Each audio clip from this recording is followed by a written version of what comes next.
శ్రీ శంకర్ మహారాజ్ లీలామృతం 3వ అధ్యాయం. తరువాత లీల తుపాకీ గుళ్ళ నుంచి రక్షణ. సద్గురువు తన భక్తుల రక్షణార్థం వారి కష్టాలను తాము స్వీకరిస్తారు. ఒకసారి శ్రీ సాయిబాబా అకస్మాత్తుగా మండుతున్న ధునిలో చెయ్యి పెట్టారు. పక్కనున్న భక్తులు, బాబా ఎందుకు అలా చేశావు అని ప్రశ్నించగా, కాలింది నా చెయ్యి కానీ పసిబిడ్డను కాపాడగలిగాను కదా అన్నారు. చేయి పెట్టింది షిరిడీలో ఉన్న ధునిలో కానీ రక్షించింది ఎక్కడో దూరాన కొలిమిలో పడబోయిన బిడ్డని. ఇక్కడ మనం తెలుసుకోవాల్సింది ఏంటంటే వారి సర్వవ్యాపకత్వం గురించి, మహత్యాన్ని గురించి మాత్రమే. సద్గురువుకి అసాధ్యం అనేది ఏదీ ఉండదు. ఇక ఈ లీలలో శ్రీ శంకర్ మహారాజ్ ఏం చేశారో గమనిద్దాం. గణేష్ మాధవ్ అభయంకర్ అనే అతను శ్రీ శంకర్ మహారాజ్ భక్తుడు. అతడు వృత్తిపరంగా ఒక సైనికుడు. బాగా చదువుకున్న మరియు సాంప్రదాయకమైన కుటుంబంలో జన్మించాడు. అతని కుటుంబం వంశపారపర్యంగా శ్రీ దత్తాత్రేయ స్వామిని పూజించేవారు. అతను మిలిటరీ క్యాంప్లో ఉన్నప్పటికీ రోజు శ్రీ గురుచరిత్ర పారాయణం చేసేవాడు. అతనికి 2వ ప్రపంచ యుద్ధంలో యుద్ధభూమికి తరలి చేశారు. భయంకరమైన యుద్ధ వాతావరణంలో కూడా అతను శ్రీ గురుచరిత్ర పారాయణని మానలేదు. కొద్ది రోజులకు 2వ ప్రపంచ యుద్ధం ముగిసింది. యుద్ధం ముగిసిన తర్వాత అతను తిరిగి మిలిటరీ క్యాంపుకు వచ్చారు. అక్కడ బట్టలు మార్చుకునే సమయంలో అతని ప్యాంట్ కాలి భాగం వద్ద ఎన్నో రంధ్రాలు ఉండడం గమనించాడు. అప్పుడు తన కాళ్ళని పరీక్షించుకున్నాడు. 2 కాళ్ళకి గాయం కానీ, కనీసం గాయం మచ్చలు కానీ లేకపోవడం అతనికి ఆశ్చర్యాన్ని కలిగించింది. అది ఎలా జరిగిందో మాత్రం అతనికి అర్థం కాలేదు. కొద్ది రోజులకు సెలవుపై అభయంకర్ తన ఇంటికి వచ్చాడు. అదే సమయంలో శ్రీ శంకర్ మహారాజ్ గారు అతని ఇంటికి వచ్చారు. అభయంకర్ శ్రీ మహారాజ్ పాదాలకు నమస్కారం చేసి పాదాలపై గల తుపాకీ గుళ్ళ గాయాన్ని చూసి ఆశ్చర్యంతో, మహారాజ్ ఈ గాయాలేంటి అని అడిగాడు. అందుకు మహారాజ్ నవ్వుతూ, నాయనా, నీవు యుద్ధం చేసే సమయంలో రంధ్రాలు నీ ప్యాంటుకి, గాయాలు నా కాళ్ళకి తగిలాయి. శ్రీ దత్తాత్రేయ స్వామి నిన్ను రక్షించమని నన్ను ఆజ్ఞాపించారు అన్నారు. ఆ తర్వాత యుద్ధభూమిలో జరిగిన ప్రతి సంఘటన ఒకదాని తర్వాత మరొకటి శంకర్ మహారాజ్ అభయంకర్కి వివరించారు. అది విన్న అభయంకర్ కన్నీటితో శ్రీ మహారాజ్ పాదాలను అభిషేకించాడు. అక్కడ ఉన్న భక్తులందరూ శ్రీ శంకర్ మహారాజ్ మహత్యాన్ని కొనియాడారు.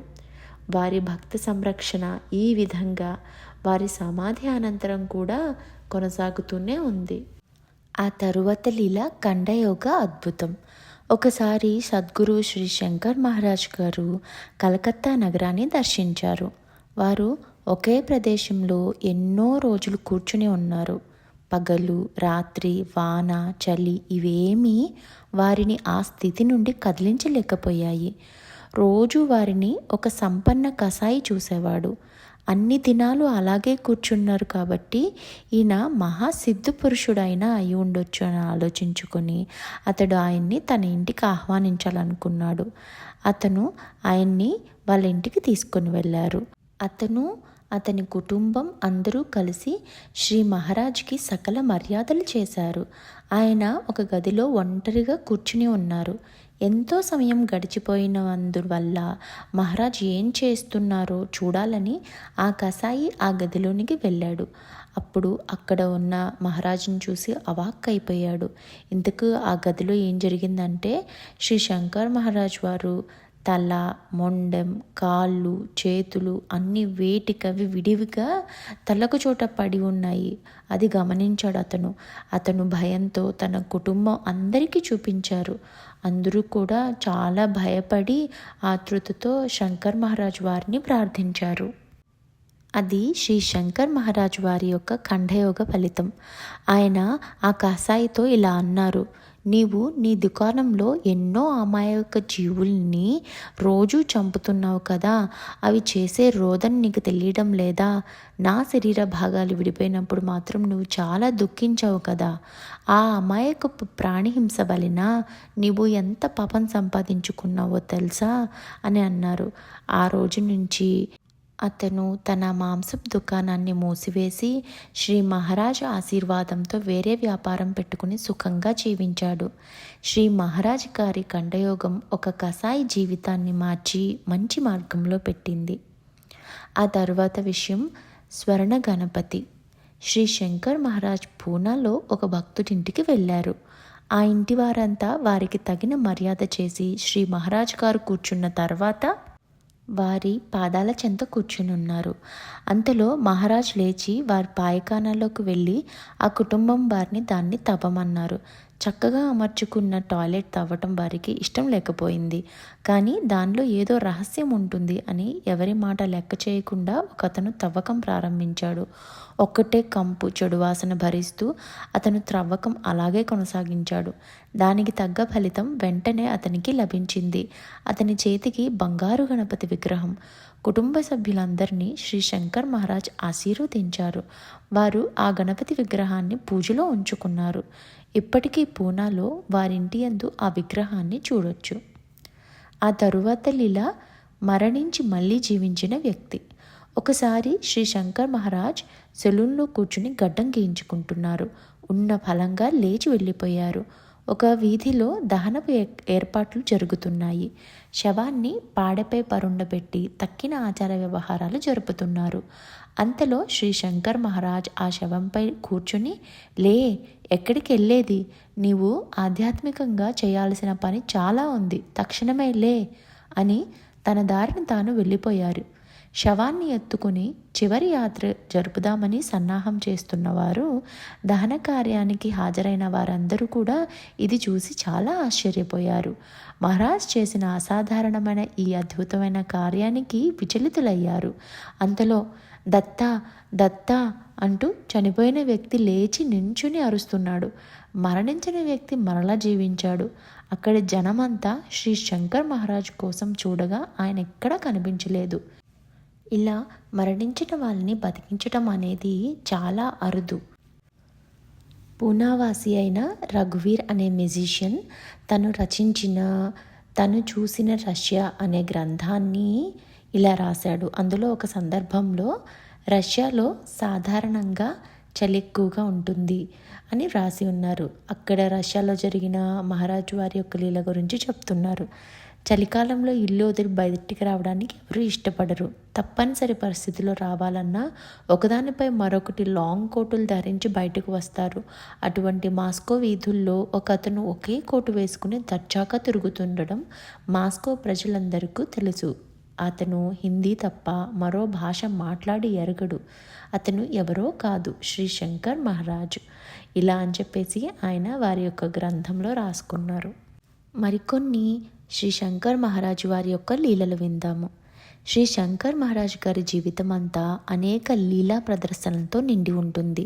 ఆ లీలల్ని చదివినా విన్నా అంతటి మహాత్ముని దర్శనం పొందలేకపోయామనే విచారం కలగడం సహజం.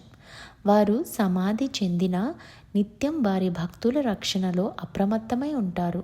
మరలా అనేక రూపాలతో మన మధ్య ఉండి మనల్ని ఉద్ధరిస్తారు. అయితే వారితో ఉండే చనువు వల్ల వారిని నిర్లక్ష్యం చేస్తుంటాము. అయినా అది కూడా మన్నించి కాపాడడం వారి యొక్క గొప్పతనం. శ్రీ శంకర్ మహారాజ్ గారు ఒకచోట స్థిరంగా ఉండేవారు కాదు. ఆయన ఒకసారి రావు సాహెబ్ బంగ్లాలో ఉంటూ మరొకసారి ఎల్లూభాయ్ బంగ్లాలో ఉండేవారు. ఎప్పుడు ఎక్కడ ఉంటారో తెలీదు. ఒకసారి బాబూరావు రుద్ర ఇంట్లో ఉండేవారు. బాబూరావు చాలా పేదవాడు. అతను షోలాపూర్కి చెందినవాడు, కానీ ఉద్యోగరీత్యా పూనాలో స్థిరపడ్డాడు. అతను షోలాపూర్ సుబ్బరాయ మఠంలో జనార్దన్ బువా మహంతను కలుసుకున్నాడు. ఆయన ఆధ్యాత్మిక జ్ఞానానికి ఆకర్షితుడే తన ఉద్యోగానికి రాజీనామా చేసి ఆయన సేవలో తన జీవితాన్ని గడపాలని నిశ్చయించుకున్నాడు. ఆయన నుండి ఆత్మజ్ఞానాన్ని పొందాలని అతని యొక్క ఆశ. బాబూరావు రుద్ర నగర్లో నవలే గారింటికి వెళ్ళాడు. అతడు జనార్దన్ బువాతో కలిసి భజన చేయటానికి వెళ్ళాడు. అక్కడ శ్రీ శంకర్ మహారాజ్ గారిని చూశాడు. ఆయనకు వెంటనే పాద నమస్కారం చేసి మర్యాదతో భక్తితో ఆయన్ని ప్రార్థించాడు.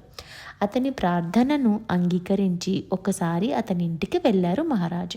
ఆ తర్వాత అతని ఇంటికి తరచుగా వెళ్తుండేవారు. శ్రీకృష్ణుడు విదురుని ఇంటికి వెళ్ళినట్టుగా మహాభారతంలో చదువుకున్నాం కదా. అలాగే కలియుగ శ్రీకృష్ణుడు శ్రీ శంకర్ మహారాజు గారు అతి పేదవాడైన బాబూరావు రుద్ర ఇంటికి వెళ్ళారు. మహారాజ్ అతని ఇంట్లో ఉన్న సమయంలో రావు సాహెబ్ ఒకసారి ఆయన్ని దర్శించారు. అతనితో పాటు అతని స్నేహితుడు ఒక ఆయన బాగా చదువుకున్నవాడు మహారాజ్ని దర్శించుకున్నాడు. బాబూరావు రుద్ర 2-3 కప్పుల టీ తయారు చేసి ఆ పాత్రను శ్రీ మహారాజ్ పాదాల వద్ద ఉంచాడు. ఆయన ఆ టీని 10-20 మందికి కప్పు అంచుల దాకా నింపి ఇచ్చారు. ఇంకా కొద్దిగా టీ గిన్నెలో మిగిలే ఉంది. ఇది ఒక మహిమ. రావు సాహెబ్ స్నేహితుడికి తెలియడానికి ఈ మహిమ చూపించారు. శ్రీ మహారాజ్ రావు సాహెబ్ మిత్రుణ్ణి సిగ్గుపడేలా చేయుటకు ఈ మహిమను చూపించారు. ఒకసారి పూనాలో ఒక బారిస్టర్ శ్రీ శంకర్ మహారాజుల్ని అతని స్నేహితులతో కలిసి అవమానించాలని వచ్చాడు. అతను ముందుకు వచ్చిన వెంటనే మహారాజు ఒక్క ఉదుటున గెంతి 2 చేతులతో బారిస్టర్ మెడని గట్టిగా పట్టుకున్నాడు. అతనికి ఊపిరాడలేదు. తప్పించుకుందామన్నా కుదరడం లేదు. చాలా కష్టపడుతున్నాడు. ఏ విధంగానూ తప్పించుకోలేని పరిస్థితి. అతను చివరికి శ్రీ మహారాజ్ని క్షమించమని వేడాడు. వెంటనే మహారాజ్ అతన్ని వదిలేశారు. ఆ బారిస్టర్ ఎంత భయపడ్డాడంటే తక్షణమే అక్కడి నుండి పరుగున పారిపోయాడు. ఆయన దృష్టికి అందనంత దూరంగా వెళ్ళిపోయాడు. మరలా జీవితంలో ఒక్కసారి కూడా ఆయన్ని చూడ్డానికి రాలేదు. మాలీనగర్లో ఒక ఫ్యాక్టరీ నిర్మాణం పూర్తవడం లేదు. శ్రీ శంకర్ మహారాజ్ భక్తులతో ఒక అతను ఈ విషయాన్ని ఆయనకి చెప్పి ఒకసారి ఆ ఫ్యాక్టరీని చూడమని ప్రార్థించారు. ఆ ప్రార్థనను అంగీకరించి ఆయన ఆ స్థలాన్ని చూశారు. ఆ స్థలం అంతా పరీక్షించి చూడగా ఒక ప్రదేశంలో ఆగి అక్కడ తవ్వమన్నారు. ఆ తవ్వకంలో పాదుకలు బయటపడ్డాయి. ఆ పాదుకలు చూసి అందరూ ఆశ్చర్యానికి లోనయ్యారు. శ్రీ మహారాజ్ ఆ పాదుకలు యోగి శ్రీ గహ్ని మహారాజ్ గారివి అని చెప్పారు. అక్కడ దేవాలయాన్ని నిర్మించి ఆ పాదుకలను ప్రతిష్ఠించాలని ఆదేశించారు. పాదుకలు ప్రతిష్ఠించిన తర్వాత ఫ్యాక్టరీ యొక్క నిర్మాణం అనేది నిరాటంగా కొనసాగింది. ఆ తరువాత విషయం యోగి మరియు ఆయన భక్తులు. శ్రీ శంకర్ మహారాజ్ గారు వివిధ యాత్రా స్థలాలు, తీర్థయాత్రలు చేశారు. ఎంపిక చేసిన భక్తుల్ని మాత్రం తన వెంట తీసుకుని వెళ్ళేవారు. ఆయన తన భక్తులతో పాటు నర్సోబావాడి, ఔదుంబర్, గాన్గాపూర్, మాహూర్గఢ్, నాసిక్, త్రయంబకేశ్వర్, పండరిపూర్, సోలాపూర్, తుల్జాపూర్, సజ్జన్గఢ్, గిరినార్, నాగ్నాథ్, అంతపూర్, హైదరాబాద్, అహ్మద్నగర్, వాసి, మాలీనగర్, యోగి మచ్చింద్రనాథ్ సమాధి, అక్కల్కోట్ మహారాజ్ వారి దగ్గరికి, కేక తుమార్, వృద్ధేశ్వర్ మొదలగున్నవి దర్శించారు. ఆయన ఆయా క్షేత్రాల యందు వివిధ దేవతా స్వరూపాలను సందర్శింపచేసేవారు. ఆయన వారి భక్తులకు మంచి నడవడిక మరియు ఆధ్యాత్మిక మార్గం చూపించేవారు. యోగులకు, సిద్ధపురుషులకు మన కృతజ్ఞత తెలియజేయడం అనగా సమాజానికి సహాయం చేయడం మరియు మంచి పనులు చేయడం. అదేవిధంగా మహాత్ముల జన్మదిన మరియు సమాధి ఉత్సవాలు జరుపుకోవడం వంటివి. ఇలాంటి ఉత్సవాలు శ్రీ శంకర్ మహారాజ్ గారు ఎంతో ఉత్సాహంగా జరిపించేవారు. ఇంతేకాకుండా అనేక గ్రామాల యందు, క్షేత్రాల యందు భక్తుల చేత ఉత్తమ గ్రంథాలైన దాసబోధ, ఏకనాథ భాగవతం, జ్ఞానేశ్వరి, శ్రీ గురుచరిత్ర, శ్రీ గురు లీలామృతం మొదలగునవి పారాయణ చేయించేవారు. ఈ విధమైన ఉత్సవాలలో అసంఖ్యాకంగా జనం వచ్చేవారు.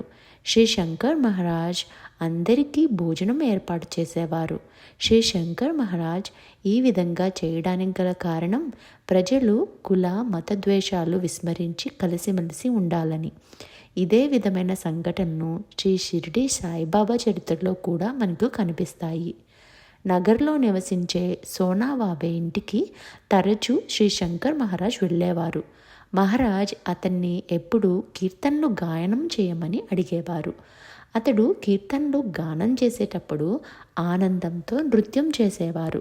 సోనావాబేచే కీర్తించబడే దైవస్వరూపం శ్రీ మహారాజ్ దర్శించేవారు. ఆ తన్మయత్వంలో ఆయన కన్నుల నుండి ఆనంద బాష్పాలు కారేవి. భక్తి హృదయంలో నిండినప్పుడు ఆనందం కన్నీటి రూపంలో బయటికి వస్తుంది. శ్రీ శంకర్ మహారాజ్ జీవితమంతా పేదవారిని రక్షించడం మరియు వారికి సహాయం చేయడంలోనే గడిపారు. ఆయన అస్పృశ్యత అనే దాన్ని ఎన్నడూ భావించలేదు. ఆయన పెరిగింది సద్బ్రాహ్మణ గృహంలో అయినప్పటికీ కూడా ఆచార వ్యవహారాలు మానవులు సరైన దారిలో నడుచుకోవడానికి మాత్రమే అని అనేవారు. ఆయన పేదవారితో ఉండడానికి ఇష్టపడేవారు. వారి జీవితంలో ధనవంతులతో ఉండడం కన్నా పేదవారు బాధలతో ఉండేవారితో గడిపి వారిని కాపాడడమే ప్రధాన లక్ష్యంగా కొనసాగారు.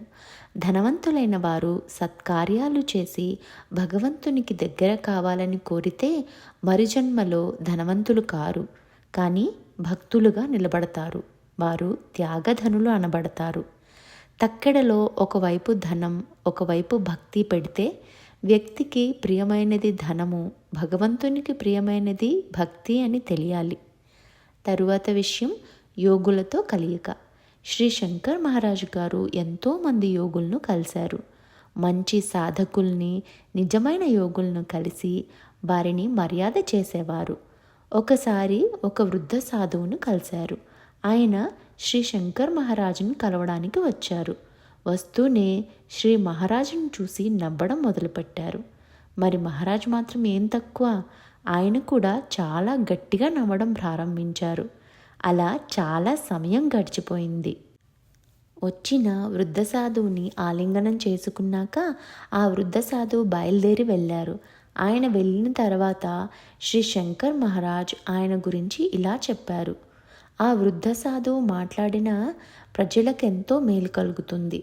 ఆయన్ను పరిశీలనగా చూసిన ఆయన తేజస్సు, జ్ఞానము చాలా సులభంగా తెలుస్తాయి.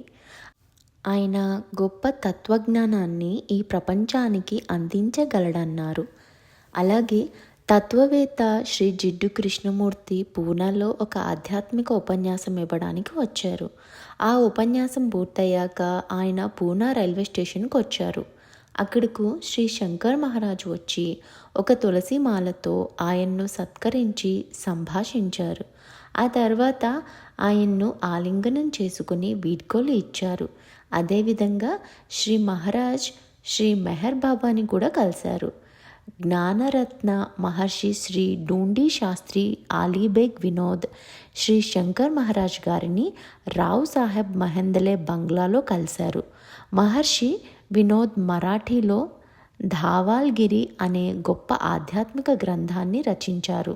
దానిని తరువాత కాలంలో శ్రీమతి జోయిన్ బెల్లెక్విచ్ ఆంగ్లంలోనికి టువర్డ్స్ సెంటర్ అనే పేరుతో అనువదించింది. శ్రీ మాలీ మహారాజ్ హిమాలయాల్లో అనేక మంది యోగులను, సిద్ధపురుషుల్ని కలిశారు. కానీ ఆయన శ్రీ శంకర్ మహారాజ్ని కలిసిన సందర్భంలో ఆయనకు కలిగిన ఆధ్యాత్మిక జ్ఞానం అపారం. అతను వారి కలయిక దైవ సంకల్పమని గాఢంగా విశ్వసించేవారు. అతని అభిప్రాయం ప్రకారం అతను కలిసిన యోగులందరిలోనూ శ్రీ శంకర్ మహారాజ్ ఉత్తములనేవాడు. శ్రీ శంకర్ మహారాజ్ కూడా ఆ మహర్షిని ఆశీర్వదించి ఆధ్యాత్మిక జ్ఞానాన్ని అనుగ్రహించారు. శ్రీ గోవింద్ స్వామి ఉపలేకర్ ఆధ్యాత్మికంగా చాలా ఉన్నతమైన స్థితిలో నుండి ఆత్మజ్ఞానాన్ని పొందిన వ్యక్తి. అతను శ్రీ శంకర్ మహారాజ్ని మొహందలే గారి బంగ్లాలో కలిసి శ్రీ మహారాజ్ని ఎంతో గౌరవించారు. ఎంతో ఆదరంగా అతనితో సంభాషించే అవకాశం ఇచ్చారు. శ్రీ శంకర్ మహారాజ్ నిజమైన సాధకుల్ని, యోగులను, సిద్ధపురుషుల్ని ఏ విధంగా గౌరవించేవారో బూటకపు సన్యాసుల్ని, కపట యోగుల్ని అదేవిధంగా ఖండించి వారికి తగిన గుణపాఠం చెప్పేవారు. హైదరాబాద్ సన్యాసి ఒకరు శ్రీ శంకర్ మహారాజ్ భక్తుడు. అతను ఆయన భక్తుల్లోకెల్లా గొప్పవాడనే అభిప్రాయంతో ఉండేవాడు. అతని భావనను తొలగించడానికి శ్రీ మహారాజ్ నగరం నుండి హైదరాబాద్కి వెళ్ళారు. ఇక ఆ సన్యాసికి పండగే పండగ. సముచిత సత్కారాలతో శ్రీ మహారాజ్కు మర్యాద చేశాడు. శ్రీ మహారాజ్ ఒక బొక్కెన నిండుగా సలసల మరుగుతున్న వేడి నీరు కావాలని అడిగారు. తక్షణమే అతను వేడి నీరు సిద్ధం చేశాడు. శ్రీ శంకర్ మహారాజ్ ఆ వేడి నీటితో స్నానం చేశారు. అంతటి వేడి నీళ్లతో స్నానం చేసినా ఆయన ఒంటిపై చర్మం లేవడం కానీ, పొక్కడం కానీ, బొబ్బలెక్కడం కానీ జరగలేదు. ఈ సంఘటన చూసిన జనం ఆశ్చర్యంతో ముక్కుపై వేలు వేసుకున్నారు. ఆయన స్నానం చేసి కొద్దిగా వేడి నీటిని ఆ బొక్కెనలో ఉంచారు. ఆ సన్యాసిని స్నానం చేయమని ఆజ్ఞాపించారు ఆయన. అతను భయంతో అలా ఉండిపోయాడు. అంత వేడి నీటితో స్నానం అంటే చచ్చేటంత భయం వేసింది అతనికి. శ్రీ మహారాజ్ తన గర్వాన్ని అణచడానికి ఆ పని చెప్పారని అర్థమవటానికి ఎంతో సమయం పట్టలేదు అతనికి. శ్రీ శంకర్ మహారాజ్ పాదాలపై పడి క్షమాపణ కోరాడు. అంతటితో అతని మోసకారితనము, కపటత్వము పోయి మరింత పట్టుదలతో ఆత్మజ్ఞానానికే కృషి చేశాడు. పండ్ల బరువుతో వృక్షాలు వంగినట్లు జ్ఞానముతో పండితులు వినయ సంపన్నులవుతారు. వారెంతో పవిత్రంగాను వినయ విధేయతలతో ఉంటారు. ఆ తరువాత విషయం మక్కాలోని నూరీ చాచా. ఒక పర్యాయం 2 సాయిబులు మక్కా నుండి పూనా వచ్చారు. వారు నూరీ చాచా అనే పేరుగల పకీరును వెతుకుతున్నారు. వారి వద్ద గల అడ్రస్తో నూరీ చాచా ఎక్కడుంటారు అని ఆ ప్రదేశానికి వెళ్ళి విచారిస్తున్నారు. చివరికి వారి వద్ద గల విలాసాన్ని పుచ్చుకొని, అంటే అడ్రస్ని పుచ్చుకొని అక్కడికి చేరుకున్నారు. అది శ్రీ అభయంకర్ గారిల్లు. ఆయన తల్లి ఆ 2 ముస్లింలను బయటకు గెంటి అక్కడ ఆ పేరు గల వారెవరూ లేరని చెప్పింది. వారు ఆమెని బతిమలాడసాగారు. నూరీ చాచానే స్వయంగా ఆ అడ్రస్ వారికి ఇచ్చారని, ఆయన అక్కడే ఉంటారని వారు పదే పదే చెప్పి ఆమెను బ్రతిమలాడసాగారు. శ్రీ శంకర్ మహారాజ్ ఈ సంఘటనను ఆనందంతో ఆస్వాదిస్తున్నారు. ఆయన డాబాలో నుంచి ఈ వ్యవహారాన్ని చూస్తుండడాన్ని వారు గమనించి ఏదో విధంగా శ్రీ మహారాజ్ను చేరి వారి ప్రార్థనలను పూర్తి చేసుకున్నారు. శ్రీ శంకర్ మహారాజ్ వారితో ఎంతో ప్రేమగా ఉర్దూలో సంభాషించారు. ఇక ఆశ్చర్యపోవడం అభయంకర్ కుటుంబం వంతైంది. మక్కాలో దర్శనమిచ్చిన నూరీ చాచా శ్రీ శంకర్ మహారాజేనన్న విషయం అర్థమవడానికి ఎక్కువ సమయం పట్టలేదు వారికి. ఆ తర్వాత విషయం గిరినార్ యాత్ర. ఒక పర్యాయం శ్రీ శంకర్ మహారాజ్ నగర్లోని ఒక భక్తుని ఇంటికి వెళ్ళారు. ఉన్న ఫలంగా ఆయన ఆ ఇంటి వారిని గిరినార్ ప్రయాణానికి సిద్ధం కమ్మని చెప్పారు. గిరినార్ యాత్ర దత్తభక్తులందరికీ చాలా ప్రియమైనది. అందున దత్తావతారమైన శ్రీ శంకర్ మహారాజుతో ఆ యాత్ర అంటే ఎవరు ఆ సువర్ణ అవకాశాన్ని వదులుకుంటారు? మొత్తానికి 4-5 తయారయ్యారు. అందరూ కలిసి నదులు, గుట్టలు, పర్వతాలు, దట్టమైన అడవులు దాటి మరుసటి రోజు అర్ధరాత్రి గిరినార్ పర్వత దిగువనికి చేరుకున్నారు. అంతటి అర్ధరాత్రిలో ఆ పర్వతాన్ని ఎక్కడాన్ని శ్రీ మహారాజ్ నిర్ణయించారు. ఆయనపై గల విశ్వాసంతో అందరూ కూడా పర్వతాన్ని ఎక్కడం ప్రారంభించారు. వారిలో ఒక చిన్న బిడ్డ ఉంది. ఆమె ఎక్కలేక నానా అవస్థ పడుతుంటే శ్రీ శంకర్ మహారాజ్ తన భుజాలపై మోసుకుంటూ ఆ పర్వతాన్ని అరగంటలో ఎక్కేశారు. 10,000 మెట్లు గల ఆ పర్వతం మామూలు మనుషులు ఎక్కడానికి 5 నుంచి 6 గంటల దాకా పడుతుంది. కానీ శ్రీ శంకర్ మహారాజ్ గారు బిడ్డని భుజాలపై ఎత్తుకొని అరగంటలో ఎక్కగలిగారంటే ఆశ్చర్యం. మరి కదా, నమ్మశక్యం కానీ నిజమైనా ఇది జరిగింది. కానీ యోగులకు, సిద్ధపురుషులకు ఇటువంటి శక్తి సాధారణం. గిరినార్ పర్వత శిఖరంపై గల దత్తపాదుకలకు ఎదురుగా శ్రీ శంకర్ మహారాజ్ నిల్చుని గట్టిగా అలక్ అని శబ్దం చేసి అక్కడ సమాధి పొందిన సిద్ధపురుషుల్ని, యోగుల్ని పిలిచారు. ఆ ఒక్క పిలుపుతో వందలాది యోగులు, సిద్ధపురుషులు ఆయన ముందు పోగయ్యారు. అంతటా చీకటి, అర్ధరాత్రి. ఆ సమయంలో తన ఎదుట నిల్చుని ఉన్న యోగులు అందరి ముందు ఆయన యోగాగ్నితో ధునిని వెలిగించారు. ఆయన భక్తులు, యోగులు, సిద్ధపురుషులు, మహాత్ములు, సన్యాసులు అందరూ ఆ ధుని ముంగిట నిల్చుని ఉన్నారు. శ్రీ శంకర్ మహారాజ్ ఆ వచ్చిన వారందరితోనూ సంస్కృతంలో సంభాషించారు. తర్వాత ఆయన వంట చేసి దత్తపాదుకలకు నివేదన చేసి భక్తులందరికీ పెట్టారు. చిన్నపిల్లలకు బెల్లం, కొబ్బరితో చేసిన బర్ఫీ ఇచ్చారు. ఇక్కడ ఆశ్చర్యం కలిగించే విషయం ఏమంటే ఆ గిర్నార్ పర్వత శిఖరం పైన మానవ సంచారం కానీ జనవాసం కానీ లేదు. అలాంటి నిర్మానుష్య ప్రదేశంలో ఆయన వంట చేసి అందరికీ భోజనం పెట్టడం అతి ఆశ్చర్యకరం. సృష్టికర్త అయిన సద్గురువుకి అసాధ్యమైనదంటూ ఏముంటుంది? ఆయన లీలలు అనంతం. గిరి శిఖరం పైన శ్రీ మహారాజ్ సింహాలతో కలిసి ఉండేవారు. సింహాలతో ఆడుకుంటూ వాటి జూలు సవరిస్తూ వాటిపైనే పరుండేవారు.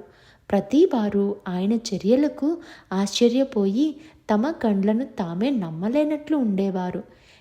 గిరినార్ యాత్ర చివరి రోజున శ్రీ శంకర్ మహారాజ్ అక్కడికి వచ్చిన మహాపురుషులందరినీ భోజనానికి పిలిచారు. గోధుమ పిండి ఉండలు ఉడకబెట్టి ఆయన నచ్చిన కూరగాయలతో వంట సిద్ధం చేశారు. ఒక్కొక్క యోగి 70 నుంచి 75 గోధుమ ఉండల్ని తినసాగారు. ఈ భోజన కార్యక్రమం రాత్రి వరకు కొనసాగింది. శ్రీ శంకర్ మహారాజ్ అందించిన భోజనంతో వారందరూ తృప్తి చెందారు. తనతో వచ్చిన భక్తులను ఆ భోజనం చేయవద్దని ఆదేశించారు. ఆతృతను ఆపుకోలేని ఒక భక్తుడు భోజనం చేయుచున్న యోగుల్లో ఒక అతనితో, మీరు ఇంత భోజనం ఎట్లా చేయగలుగుతున్నారు అని అడిగేశారు. దానికి సమాధానంగా ఆయన, మేము సమాధి చెంది వందలాది సంవత్సరాలు పైగా అయ్యింది. శ్రీ శంకర్ మహారాజు వంటి మహాత్ములు వచ్చినప్పుడు కానీ మాకు భోజనం ఉండదు. ఇటువంటి అవకాశం కూడా చాలా అరుదే. అందువలన వచ్చిన అవకాశాన్ని సద్వినియోగం చేసుకుంటున్నాము. శ్రీ శంకర్ మహారాజ్ ఆహ్వానంపై మేము ఇక్కడికి వచ్చాము. ఈ భోజనంతో పూర్తిగా సంతృప్తి చెందిన మేము స్వస్థానానికి వెళ్ళెదము అని అన్న మాటలు వారందరినీ ఎంతో ఆశ్చర్యానికి గురిచేశాయి. గిరినార్ యాత్ర చేయుట చాలా కష్టం. అందున సాక్షాత్ శ్రీ దత్తావతారులైన శ్రీ శంకర్ మహారాజ్ వారి వంటి వారితో ఈ యాత్ర చేయటం అనగా ఎంతటి పూర్వ పుణ్యమో గుర్తుంచుకోవాలి. అదీ కాక సమాధి పొందిన మహాత్ములు ఒకరా ఇద్దరా, వందలాది మంది మహాత్ముల దర్శనం, వారితో 2-3 దినాల సహచర్యం, వారి భోజనం, ఇటువంటి లీలలు అపూర్వం. ఈ లీలల్ని మననం చేసుకోవడం ద్వారా మనందరికీ శ్రీ గురు కృప ఆశీర్వాదం లభించాలని ప్రార్థిస్తూ ముందు కథలోనికి వెళ్దాము. స్వామి సమర్థ మరియు శంకర్ మహారాజ్. పూనా నివాసి అయిన ఒక భక్తుడికి శ్రీ స్వామి సమర్థ కలలో కనిపించి ఔదుంబర్ వచ్చి తన ఫోటో తీయమని ఆజ్ఞాపించారు. అతను శ్రీ దత్త భక్తుడు. స్వామి స్వప్నంలో దర్శనమిచ్చిన విషయం తోటి భక్తులకు చెప్పగా అందరూ కలిసి 2 కార్లలో ఔదుంబర్కి ప్రయాణమయ్యారు. సగం దారి అయిన తర్వాత కృష్ణా నదిని దాటాలి. నదికి తీవ్ర వరదలు రావడం చేత దారంతా నీటిమయం. ప్రయాణానికి వీలులేని పరిస్థితి. అంత స్వప్న దర్శనం పొందిన భక్తుడు మాత్రం పట్టుదలతో బయలుదేరాడు. దారిలో ఒక సైకిల్ తీసుకుని దాని మీద వెళ్ళి ఔదుంబర్ చేరుకున్నాడు. అక్కడ శ్రీ స్వామి సమర్థ జాడలేదు. శ్రీ శంకర్ మహారాజ్ మాత్రం ఉన్నారు. శ్రీ శంకర్ మహారాజ్ అతనితో, నిన్ను మాత్రం రమ్మని చెప్తే అందరినీ వెంట పెట్టుకుని వస్తే ఎలా? ఫోటో తీసుకో అన్నారు. అతను ఆశ్చర్యం సంతోషాలతో తక్షణమే ఫోటో తీసుకున్నాడు. తదుపరి పద వెళ్దాం అని అతనితో పూనా రైల్వే స్టేషన్కి వెళ్ళారు. శ్రీ శంకర్ మహారాజ్ రైలు ఎక్కుతుండగా అతని చెయ్యి పట్టుకున్నారు. అతను వెనక్కి తిరిగి చూడగా శ్రీ స్వామి సమర్థ ఉన్నారు. అతనితో వచ్చింది శ్రీ శంకర్ మహారాజ్, కానీ తన చెయ్యి పట్టుకున్నది శ్రీ స్వామి సమర్థ. ఈ లీల చూసి అతను శ్రీ స్వామి సమర్థయే శ్రీ శంకర్ మహారాజ్, శ్రీ శంకర్ మహారాజే స్వామి సమర్థ అని అర్థమై తన్మయుడయ్యాడు. అంతేకాదు, సచ్చిష్యుని హృదయమే సద్గురుని నిలయం అని మనకు తెలుస్తుంది. శ్రీ శంకర్ మహారాజ్ అంటే శ్రీ స్వామి సమర్థ అని పాఠకులు మరియు శ్రీ దత్త భక్తులందరికీ ఈ లీల ద్వారా స్పష్టమవుతుంది. శ్రీ దత్తాత్రేయ స్వామి కలియుగంలో శ్రీపాద శ్రీవల్లభులుగా, ఆ తరువాత ఆయనే నరసింహ సరస్వతిగా, అదే నరసింహ సరస్వతి స్వామి శ్రీ స్వామి సమర్థగా వచ్చారు. ఆయన పూర్వ వివరాలు అడిగిన ఒక అతనితో, నాది కాశ్యపశ గోత్రం, పేరు నరసింహభాను, మూలానికి మూలం వటవృక్షం అని చెప్పారు. మరొకసారి స్వామి సమర్థని మీరు ఎవరు అని అడిగితే చెప్పు తీసుకుని కొడతా అన్నారు. ఆ స్వామి సమర్థ మరో రూపం శ్రీ శంకర్ మహారాజ్గా దర్శనమిచ్చి ఆయనే ఈయన అని చెప్పకనే చెప్పారు. జై శ్రీ స్వామి సమర్థ. ఆ తరువాత విషయం అనుభవమాల. ప్రతి అవతార ప్రకరణలో గొప్పతనం వారి భక్తులకు ఇచ్చే అనుభవాల వలన ప్రకటమవుతూ ఉంటాయి. ఈ అనుభవాల్ని పంచుకోవడం వలన మనలో అంతర్లీనంగా ఉన్న గురుభక్తి మరింత దృఢమై వారి పూజ సేవలను మరింత భక్తి విశ్వాసాలతో చేసుకోవడానికి సహాయం చేస్తాయి. ఒకసారి బొంబాయి నగరంలో బాంద్రా ప్రాంతంలో శ్రీ వాసుదేవరావు బంబోర్కేర్ అనే శంకర్ మహారాజ్ భక్తుడు కడుపు నొప్పితో బాధపడుతూ ఉండేవాడు. చాలా కాలం అతను ఆ నొప్పితోనే ఉండేవాడు. ఒకరోజు రాత్రి అతని నొప్పి భరించలేనంత ఎక్కువై బాధతో అరుస్తున్నాడు. అతనిని ఎవరో లేపి కూర్చోబెట్టారు. వెళ్ళి ఆపరేషన్ చేయించుకో, నొప్పిపోయి బాగుంటావు అనే మాటలు అతనికి వినపడ్డాయి. చుట్టూ చూడగా ఎవరూ లేరు. ఆ గొంతు శ్రీ శంకర్ మహారాజ్ గారిది. మరుసటి రోజు ఆసుపత్రికి వెళ్ళి తన భక్తుణ్ణి చూసి వచ్చారు. అతను ఆసుపత్రి నుంచి వచ్చి తగ్గిన తర్వాత పూనా వెళ్ళి మహారాజ్ని దర్శించాడు. ఆయన తన లాల్చీని పైకెత్తి ఆపరేషన్ గుర్తులను, ఎడం భుజంపై ఇంజెక్షన్ మచ్చలను చూపించారు. వాటిని చూడడంతో అతను, అక్కడ ఉన్న మహారాజ్ భక్తులు కూడా ఆశ్చర్యపోయారు. తన భక్తుల బాధలను తాము స్వీకరిస్తామని ఈ లీల ద్వారా స్పష్టం చేశారు. నిజమైన భక్తితో, నిరాడంబరంతో, నిర్మలంగా ఉండే భక్తుల క్షేమం సద్గురువు చూస్తారు అన్నదానికి ఈ లీల ఒక మచ్చు తునక మాత్రమే. ఆ తర్వాత విషయం గుర్రపందెం. మరో లీల ఈ విధంగా ఉంది. ఒకసారి మహారాజ్ గుర్రపు బండిలో ప్రయాణం చేశారు. అది దిగే ముందు ఆ బండివానితో 13వ నెంబర్ గుర్రంపై పందెం ఖాయమని చెప్పారు. అతను ఆ విధంగా చేశాడు. మరుసటి దినం ఆ గుర్రం పందెంలో గెలిచి అతనికి జాక్పాట్ వచ్చింది. దాంతో బాగా డబ్బు వచ్చి అతని దరిద్రం తీరిపోయింది. ఈ వార్త పూనా నగరం అంతా దావానలంలా వ్యాపించింది.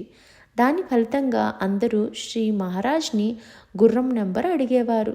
శ్రీ మహారాజ్ మాత్రం ఏం తక్కువ, ఆయనకి నోటికి వచ్చిన అంకె చెప్పడం, దానిపై ఎంతో డబ్బు పనంగా పెట్టడం, అది ఖచ్చితంగా ఓడిపోవడం జరుగుతుండేది.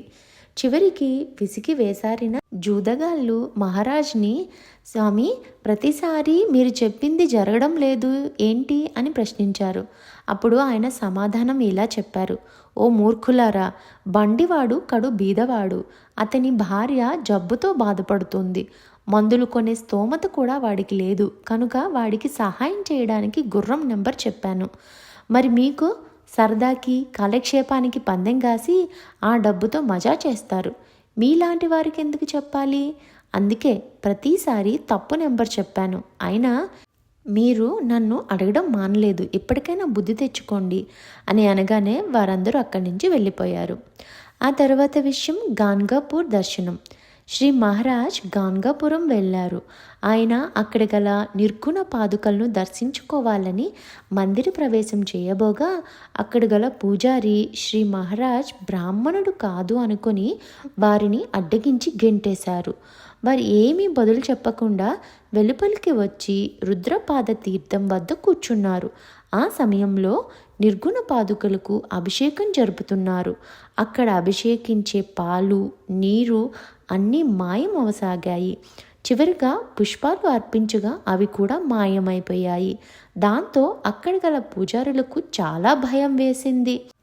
అంతలో మరో పురోహితుడు వచ్చి, అభిషేకానికి మనం ఉపయోగించిన నీరు, పాలు, పుష్పాలు అన్నీ భీమానది ఒడ్డున రుద్రపాద తీర్థం వద్ద కూర్చున్న మనిషి పాదాలపై పడ్డాయని గట్టిగా అరిచి చెప్పాడు.